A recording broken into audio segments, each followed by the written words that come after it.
Hello, ladies and gentlemen. Oh my gosh, we're here, the finale of Chucky Spoilers Review. I am your host, Taylor Field, GeekVerse. But before we get to the spoilers, a couple of plugs just to get out of the way. You can find us at our home base, GeekVerse.ca, social media, GeekVerseCast is our Twitter, GeekVerse is our Facebook, and you can also find us early on Patreon. Ad-free early, mind you. You can get exclusive content on our Patreon feed. You can't get anywhere else. It is great. It's awesome. Check it out. Be sure to check it out, Geek Ultimate Alliance Network. There is a ton of content over there. Great hosts, great time, great people over there. Go check that out. They got episodes coming out daily, every week.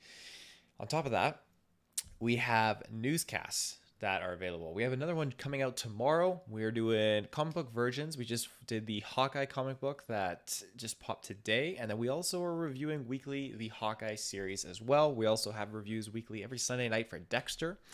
So a whole ton of reviews and content. It is absolutely incredible.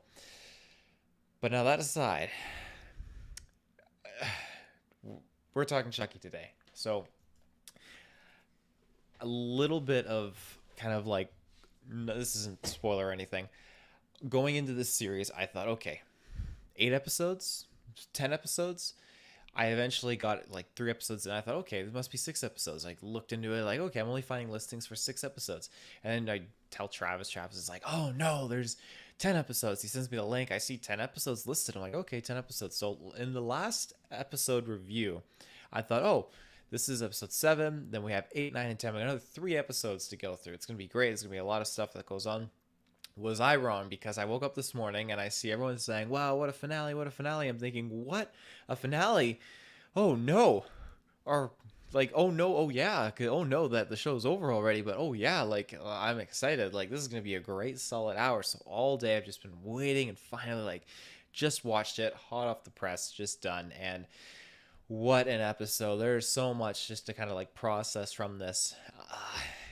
Now this, well, I'll save that for the spoiler aspect because that'll be interesting. That is a bit of a spoiler, but overall, the whole episode was great. It had a lot of development. Again, acting is mediocre, and I know Travis. Well, he wanted to be here, and I'm gonna try and rope him in for season 2. But he couldn't make it because again we both didn't realize that this was the finale all of a sudden. So season 2, we'll see Travis there. But yeah, I mean, if you haven't seen the show so far, I don't know what you're doing here, but go make sure you've watched all these episodes because that last episode just had such a cliffhanger. We get the army of dolls, and it just this episode, again, non-spoiler, just it carries off of that, and it just kind of teaches us a little bit more and get a little bit insider knowledge as to what's going on and what the kind of trajectory of what Chucky's goal is and certain things with her characters. Again, the story does a pretty good job at wrapping up some things, but again, uh, it's not wrapping everything up, and I'll leave it at that until we get to spoilers. Uh, yeah, it's a great time. It was a great freaking episode, and there was so much that I'm just excited to dissect. So without further ado, let's get into it. Right off the hop, season 2 confirmed. So we're getting that. That's great. I can't freaking wait. It's renewed. That's awesome. And there's so much to ride off of that. So Kirklin has an act of saying if it's an off-screen death, you can expect them to come back. And I'm paraphrasing that a little bit. I don't believe Kyle is fully dead. She probably escaped somehow. Obviously, we saw Andy. That was the case. It wouldn't make sense for them to kill off Kyle because all of these characters that were in that house when in the Chucky house when it exploded, 2 of the 3 are alive and well. So I do believe that Kyle is still out there. Now, I just loved seeing multiple Chuckies roaming around causing a ruckus. It was great in this episode. It was just like, well, okay, this Chucky just got bopped, but we're on to the next one. When Chucky shows up to save Tiff, and Tiff is being attacked by Chucky Nika or Chica, I guess you could say. Uh, Chucky stops Nika from killing her, and it's cool because this Chucky's like he's got the OG vibe to him, like the original, even though they all have all the memories and everything along those lines. But Tiffany is part of the master plan, and the master plan that we get to see here is they are collecting all the dolls. there's some voodoo spell involved where Chucky had to get an innocent to kill, and it basically gave control of all 70-ish dolls to Chucky. The soul spread out to all of them and activated them all, and it is absolutely terrifying. He's got an army of Chuckies, and the plan is that the Lexi's mom, the mayor, who's hosting this Frankenstein benefit for the sick children, basically would have a celebrity actress Tiff show up and make a speech, whatnot. But she was to give all of them a Chucky doll, a good guy doll, and that would be the plan for spreading them all around the world. I do feel like it's a little slow paced, where their whole plan rested on the fact that, okay, we got to get these dolls to the airport, get them sent out, everything. They presented the dolls at the beginning of the benefit, which is great. I feel like they would have expedited that, though, knowing that, okay, there's pardon me, late night. There's a partial chance that Andy is alive, and I feel like Chucky would take that into account. Tiffany would take that into account, but they didn't really. They just assumed that they got Kyle and Andy, and that just leaves it to the three trilogy characters here. Three characters, Devin, Lexi, and oh my gosh, why am I drawing a blank? Oh my gosh, why am I drawing a blank? Oh my god. I gotta Google the character. It's been such a long day. Why am I drawing a blank right now? I want to say it, but I don't want to say the wrong name. Jake. Oh my god. Frick, I'm a dumbass. Jake, Lexi, and Devin. The three main characters, they're the only ones left that can really put up a fight. And so now you have these characters coming into play. And that's not enough to warrant it. I just feel like they should have expedited it. They shouldn't have waited till midnight when Tiff's like, okay, take him to the airport, take him to the plane, get him out of here. That's unjustified. I think that was a missed opportunity, just to like, hey, let's get these dolls out there. I wanted to see the dolls get out. I really did. That would have been a perfect setup for season 2. That being said, they aren't all destroyed. There's still a whole whackload of them in that bus, and Andy is the one who got away. So Andy's confirmed he's alive, he's well. Devin is alive and well. Again, I think Kyle is alive and well. They're just separated. She could have been blasted up from the house explosion, knocked into a ditch or something like that. Who knows? But I think she's alive. It was definitely off screen. So on top of all that, we have a lot of deaths. And it's unfortunate because I thought that this is pre-knowing that Tiff was gonna show up at this benefit. I thought she was just gonna take Junior, and they were just gonna go off, and that would be a plot point for season 2. So when she helps Junior, I really liked that Junior took one of the Chucky dolls. I thought that was really, really cool. Again, they got me really excited. Like, hey, we're gonna get this kind of like segue in, and this is how one of the dolls goes this way.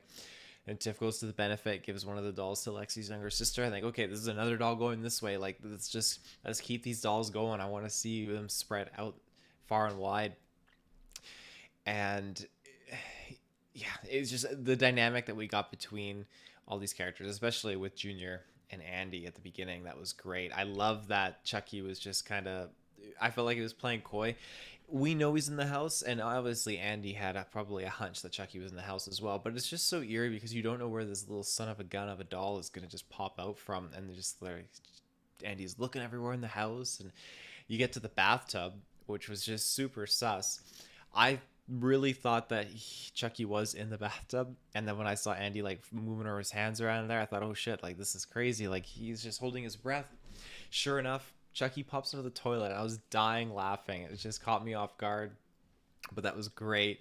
It's just these scenes are just so, I feel like they're so memeable, so iconic, but Chucky is just so his own thing and his own element. Junior is fully kind of inducted into this mindset of the Chucky armada. And so when they go back to Charles Lee Ray's house, again, this is where Chucky Nika pulled a fast one and almost killed Tiff, and Tiff manages to get saved by Chucky the doll and Junior.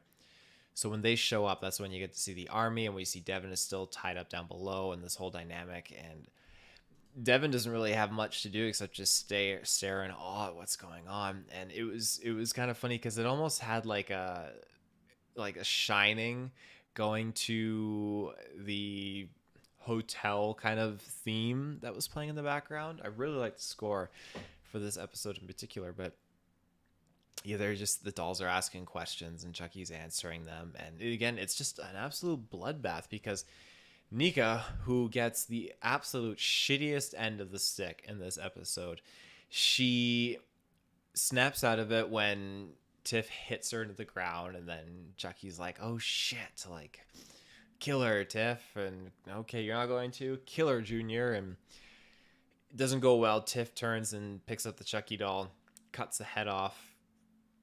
Just, yeah, doesn't go well for him, but he's not out down for the count yet. So when that happens, she runs off, she drugs Nika, takes Junior with her, and then it just leaves Devin tied up there in a C-Ford house, mind you, that Tiffany set up. And you have this Chucky head and body on the ground. Chucky head, like, these are subtle, I feel like subtle little things that the TV show folks don't have to do, but they go ahead and do it, where this Chucky head's just like, body, get up, kill the kid kind of thing. Like, it's just, it doesn't need to be in this episode. Like, to have 3 minutes of this body just standing up and slowly progressing towards Devin to kill him, I don't feel like you have to do that, but I love that they do these things. They're just such subtle little fun things for this kind of story and universe. And sure enough, Andy comes in, saves the day. It's great, and they go to get out of there, but then Kyle shows up, and that's when it goes awry, blows the house up,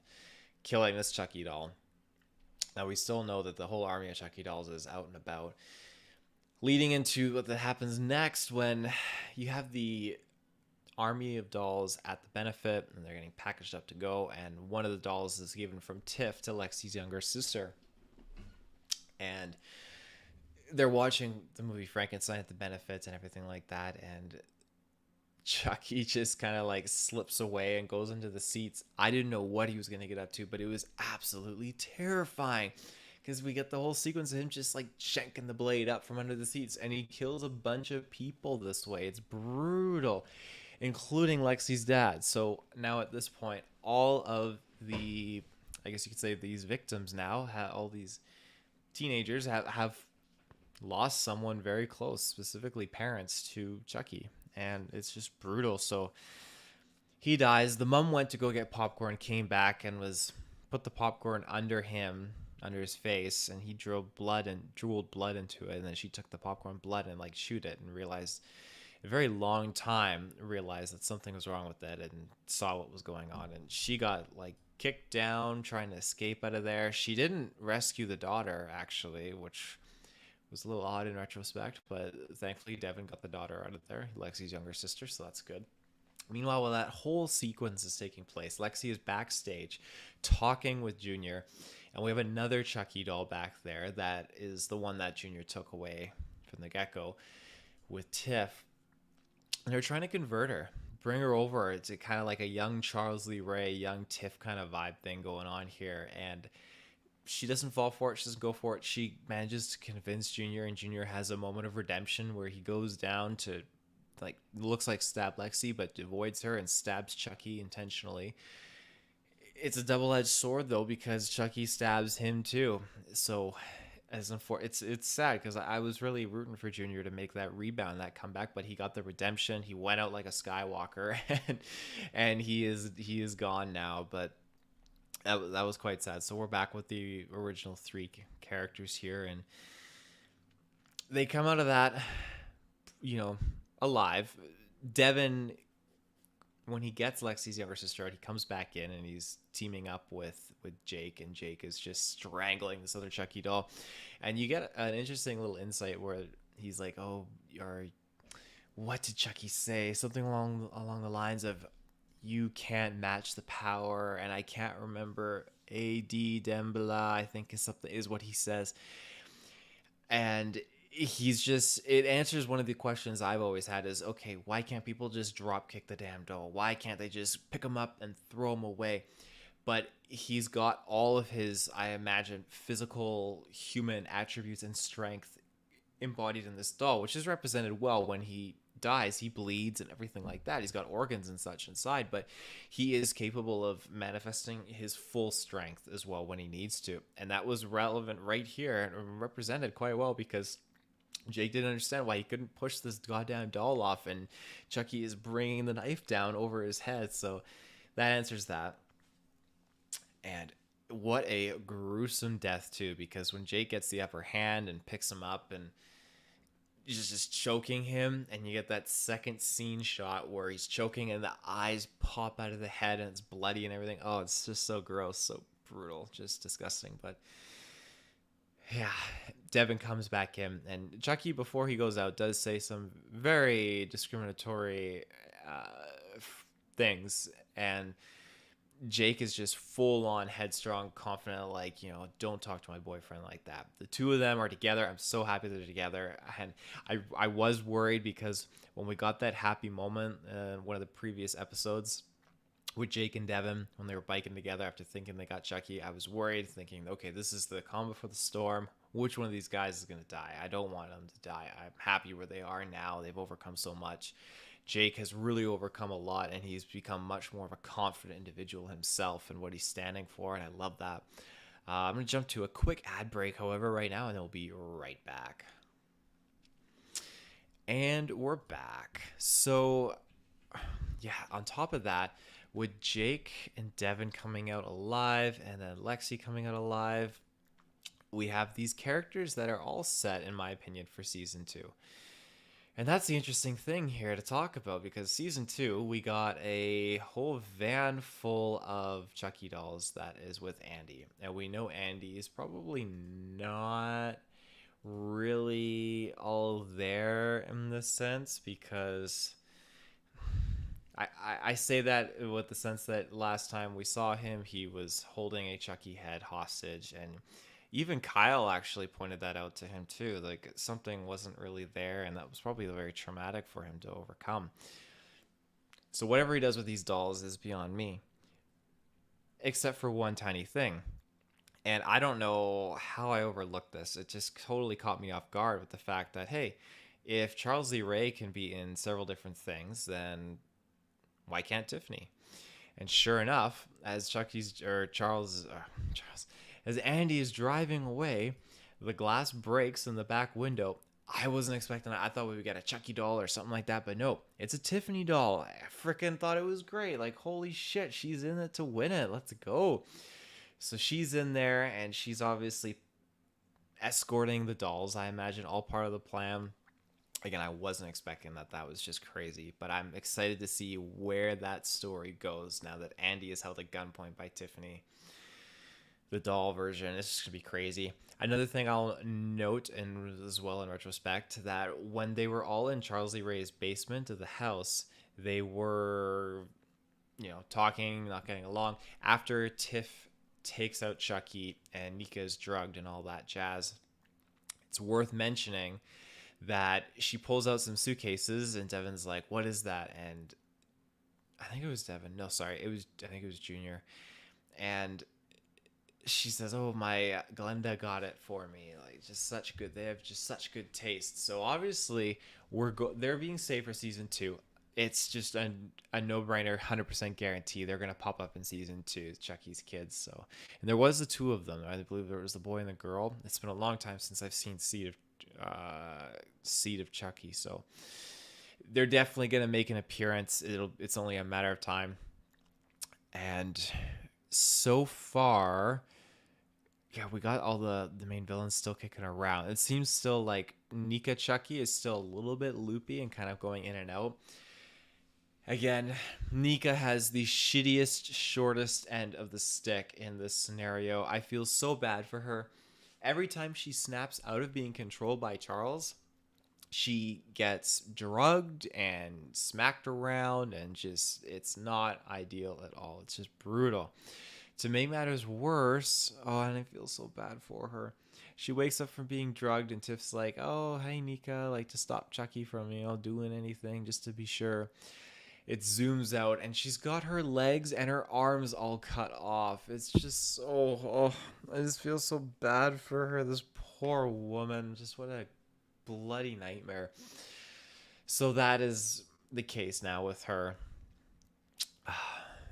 As far as characters still kicking around, though, I mean, I'm not sure what their angle is with Nika, but Nika is still in play. We still got Tiff. We got Lexi's younger sister, Lexi's mom, the mayor. We got Jake. We got Devin. Who else do we have? It's pretty much all the important people from their age group. Andy's still kicking around. Tiff Doll's still kicking around. Chucky Doll's still around. It's worth mentioning that the teacher didn't really get any more screen time after the fact. So when she was arrested, that's pretty much where it stopped for her, and we didn't see much more development. They did have her in this, attending the end scene where the kids were putting flowers down on Junior's grave and his tombstone. It just makes me wonder, okay, what are they saving the teacher for? They did mention, hey, we didn't tell her anything like that of what happened. So I do think that there is a significant plot and storyline for her character in season 2, and that'll have some emphasis. Hackensack will definitely be a hot point in what continues to be coming up in the season 2, I would say, as well. Yeah, Kyle, I think, is going to come back. And yeah, I think that's pretty much it.